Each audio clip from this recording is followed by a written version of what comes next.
안녕하세요. 2022년 중앙보조기술센터 수동휠체어의 이해 및 수리라는 주제로 교육 시작하겠습니다. 저는 중앙보조기술센터에서 보조기기 전문 요원으로 근무하고 있는 전재민이라고 합니다. 이번 교육의 취지와 목적은 수동휠체어를 직접 사용하고 있는 장애인 노인뿐만 아니라 수리에 관심 있어 하는 비장애인을 위한 수동휠체어 이해와 그리고 수리에 있습니다. 너무 전문적이지 않기에 이해가 쉽고 간편하게 수리할 수 있도록 교육할 예정입니다.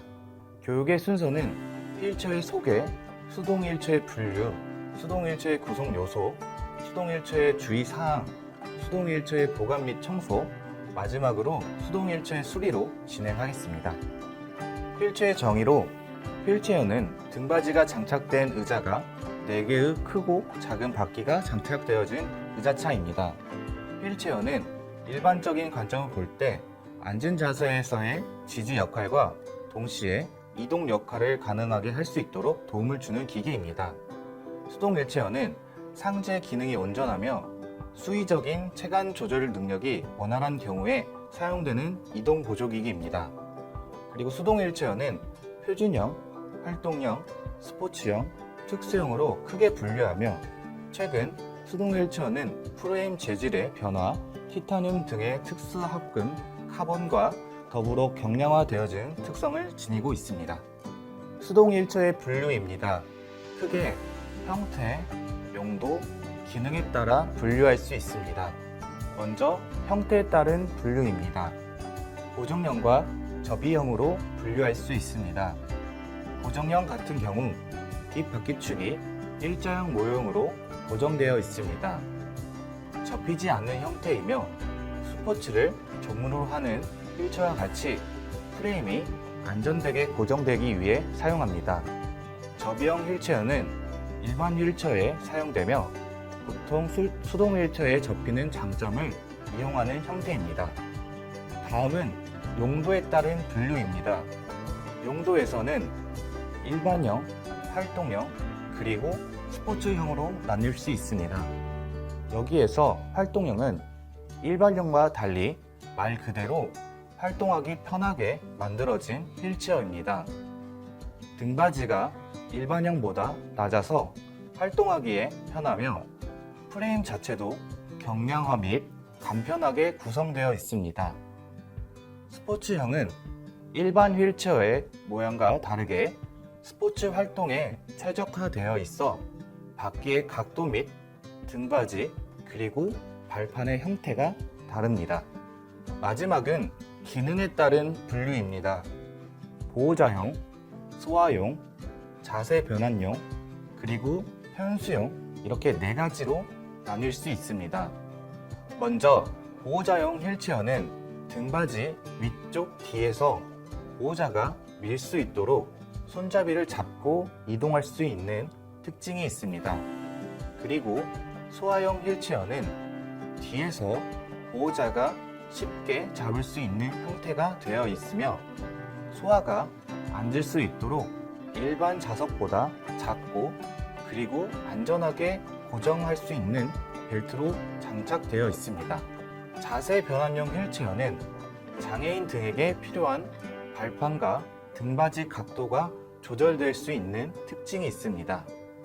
마지막으로 현수형 휠체어입니다. 한쪽 마비가 있는 클라이언트가 한쪽의 팔로만 작동할 수 있는 휠체어입니다. 일반 수동 휠체어에 휠에 1개의 림이 아닌 2개의 림이 있는 게 보이실 겁니다. 2개의 림을 동시에 잡고 앞으로 밀면 직선으로 나가며 가장 큰 림을 잡고 밀면 회전을 할 수 있도록 설계가 되어 있습니다. 다음은 수동 휠체어의 구성 요소에 대해서 알아보겠습니다. 그림에 보이시는 것 같이 1번 뒷바퀴는 일반적인 수동 휠체어의 뒷바퀴 직경인 20에서 26인치로 다양하며 24인치가 표준으로 가장 많이 쓰입니다. 2번 뒷바퀴 추진 장치입니다. 휠체어의 뒷바퀴에 장착되어 있는 추진 장치로서 사용자의 상지 능력과 근력에 따라 선택되어집니다. 3번 앞바퀴입니다. 휠체어의 방향 전환을 가능하게 하는 바퀴입니다. 4번 좌석 등받이입니다. 전체 또는 최대의 체간 지지가 가능하도록 도움을 주는 장치입니다. 다섯 번째, 보호자용 손잡이입니다. 스스로 휠체어의 구동에 어려움이 있을 때 보호자가 사용하여 구동에 도움을 주는 장치입니다. 여섯 번째, 자석 바닥면입니다. 체중을 지탱하여 골고루 분배되도록 고안된 장치입니다. 일곱 번째, 팔걸이입니다. 주관절을 받쳐주어 적절한 자세에 정렬이 되도록 도움을 주는 장치입니다. 8번, 바퀴 잠금 장치입니다. 휠체어의 바퀴의 전후 고정을 통하여 안정성을 제공해주는 장치입니다. 9번, 종아리 바지입니다. 족부의 이탈 방지 및 안정성을 제공하여 자세 정렬에도 도움을 주는 장치입니다. 10번, 발판입니다. 족부에 안정된 지지 및 자세 정렬이 되도록 도움을 주는 장치입니다. 11번, 측바지. 골반 지지 및 의복 보호 등의 역할을 통하여 도움을 주는 장치입니다. 12번, 휠체어의 기본 틀입니다. 두 개의 대각선 프레임으로 구성되어 충격 흡수 및 휠체어의 기본 틀 역할을 수행하는 장치입니다. 마지막 13번, 뒷바퀴 축입니다. 휠체어의 기본 구조에 뒷바퀴를 연결해주는 장치입니다. 수동 휠체어의 주의사항입니다. 화면에 보이는 주의사항을 통해 수동 휠체어를 보다 안전하게 사용 및 관리할 수 있습니다. 운행 전후에 타이어의 공기압을 점검합니다. 계단이나 가파른 장소 및 에스컬레이터에서는 사용하지 않습니다. 뒷주머니에는 무거운 물건을 넣지 않습니다. 최소한 한 1개월마다 볼트, 너트 등 잠금 장치를 조여줍니다. 주행 중 물건을 잡으려고 하지 않고 바닥에 떨어진 물건을 집으려고 하지 않습니다. 경사길에는 상반신을 휠체어 밖으로 내지 않고 또한 경사길에서 방향을 바꾸려면 정지한 후 방향을 선회합니다. 또한 휠체어를 타고 내릴 때는 반드시 브레이크를 채운 후 최대한 휠체어를 몸에 밀착시킵니다. 보호자의 도움 없이는 차체를 기울이지 않고 발판을 디딤발처럼 사용하지 않습니다. 마지막으로 눈, 얼음, 물 또는 기린막이 있는 경사로 및 언덕길에서는 사용하지 않습니다. 휠체어 사용자의 신체 측정 방법이 있습니다. 먼저 좌석 넓이입니다. 앉은 자세에서 골반의 가장 넓은 면을 측정한 뒤 그 수치에 2에서 5cm를 추가하면 적용돼야 할 휠체어의 좌석 넓이가 됩니다. 사용자의 신체 제어 능력이 좋을수록 여유 공간도 감소시켜주는 것이 좋습니다. 두 번째, 좌석 깊이입니다. 무릎 뒤쪽과 의자 앞면에서 간격의 5cm 정도를 유지할 수 있도록 합니다.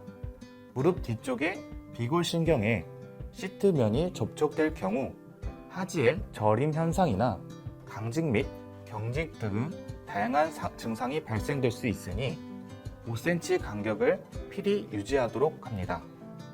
세 번째, 등받이 높이입니다.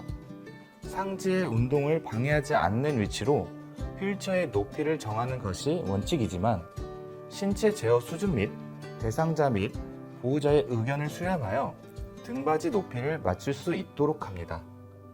네 번째, 좌석 높이입니다.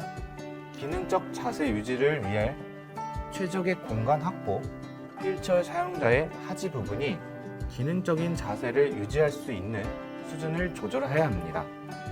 다섯 번째, 발걸이 길이입니다. 중력으로 인한 둔부와 대퇴부 후면에 압력이 골고루 분포되어야 하며 대퇴부와 하퇴부의 각도가 약 90에서 100도 정도 유지하는 수준에서 조절할 수 있습니다. 앉은 자리에서 압력이 골고루 분산되도록 유지합니다. 여섯 번째, 팔걸이 높이입니다. 착석면에서 팔꿈치까지의 수직 길이이며 해당 길이에 1인치를 더해줍니다. 팔걸이의 높이가 지나치게 높은 경우 견갑골의 상승 및 자세에 좋지 않은 결과를 초래할 수 있으므로 주의해야 합니다. 마지막, 부가 계측입니다. 사용자가 각종 지지대 및 받침대를 추가적으로 사용할 경우라면 추가 기기를 감안하고 간섭 등을 고려해 주어야 합니다. 자가 진단 체크리스트입니다. 밖에 바람이 빠져 있는 경우입니다. 질문으로는 수동 휠체어를 오랫동안 사용하지 않으셨나요? 수동 휠체어를 장시간 사용하지 않을 경우 바퀴에 주입된 공기가 빠져 있는 현상은 매우 자연스러운 일입니다. 수동 휠체어 바퀴에 바람이 빠져 있을 경우 공기 주입 펌프를 이용하여 튜브에 공기를 주입하고 튜브에 펑크가 발생하지 않아도 튜브에 공기가 빠져 있을 수 있으니 수시로 바퀴의 공기압을 점검합니다. 바람을 넣는 방법은 손펌프, 발펌프, 공기 압축기를 이용하여 하는 방법이 있습니다. 공기 주입 펌프는 휴대용으로 준비해 두시고 압력계가 장착된 펌프를 이용하는 것을 권합니다. 두 번째 질문으로 여러 번 공기 주입을 해도 바람이 빠집니까? 여러 번 공기를 주입해도 바람이 빠질 경우는 튜브에 실 펑크를 의심해 볼 수 있습니다. 실 펑크의 경우 눈에 보이지 않아 확인이 어려운 경우가 많으며 실 펑크가 의심되는 튜브를 물에 담근 후 압력을 가했을 때 기포가 발생되는 여부를 통하여 실 펑크 여부를 확인할 수 있습니다. 실 펑크가 난 부위는 패치나 동일한 사이즈 튜브의 맞교환을 통해 문제 해결을 할 수 있습니다. 발판에 관한 것입니다. 질문으로 발판이 잘 풀리거나 발판의 위치가 정확하지 않은가요? 발판은 일반적으로 발판의 고정 볼트를 이용하여 발판의 위치를 간편하게 조절할 수 있습니다. 이동기기 구입 시 제공된 스패너를 이용하여 발판 하단부 프레임에 장착된 육각 볼트를 시계 반대 방향으로 돌리면 발판의 위치를 변경할 수 있는 상태가 됩니다. 발판의 높이를 적당한 위치로 조절한 후 시계 방향으로 돌리면 다시 고정할 수 있습니다. 발판이 좌우로 돌아가거나 밑으로 처져 있는 경우 또한 이와 같은 방법으로 문제를 해결할 수 있습니다. 브레이크가 잘 풀리나요? 브레이크와 차체를 고정시키는 브라켓에 유역이 발생되어 원래의 브레이크 위치에서 위치 변동이 발생될 경우 브레이크가 잘 잡히지 않거나 자주 풀리는 상황이 발생되어 사용자의 안전에 방해할 수 있습니다. 이와 같은 문제가 발생될 시에는 제조업체나 수리업체 등의 연락 및 방문하여 적절한 원인 및 해결 방법을 안내받으시기 바랍니다. 찌빠지가 파손된 경우 해결 방안은 가정 등에서 사용하는 기본 공구 중 십자 드라이버를 이용하여 간단하게 교체할 수 있습니다. 질문으로 직접 교체하고 싶으나 부품과 공구가 없는 경우는 어떻게 해야 하나요? 일반적으로 이동기기를 새로 구입하거나 누군가로부터 인계받을 시에는 최초 납품 시에 제공되는 공구 주머니를 잘 챙겨 두시기 바랍니다. 공구 주머니에는 해당 제품 수기에 적절한 사이즈의 렌치와 스패너가 포함되어 있습니다. 기본 수리 범위에 대해서는 별도의 작업 도구를 구매해야 합니다.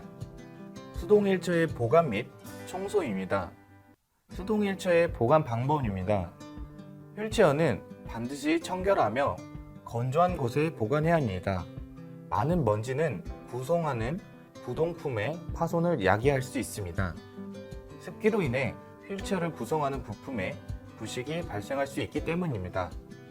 휠체어를 전혀 사용하지 않는 채로 3개월 정도로 방치하였다면 전문 서비스를 통해 점검한 후에 휠체어를 사용해야 합니다. 수동 휠체어의 청소 도구를 간단하게 소개하겠습니다. 간단 경정비를 한다고 해도 휠체어의 부품 그리고 수리 도구들이 딱딱하고 날카롭기 때문에 장갑을 껴야 다치지 않습니다. 다음은 얇은 천은 다양한 용도로 사용될 수 있습니다. 수리를 할 때 휠체어의 부품이나 수리 도구를 그 위에 올려두고 사용될 수 있고 휠체어의 프레임이나 부품을 닦을 수 있습니다.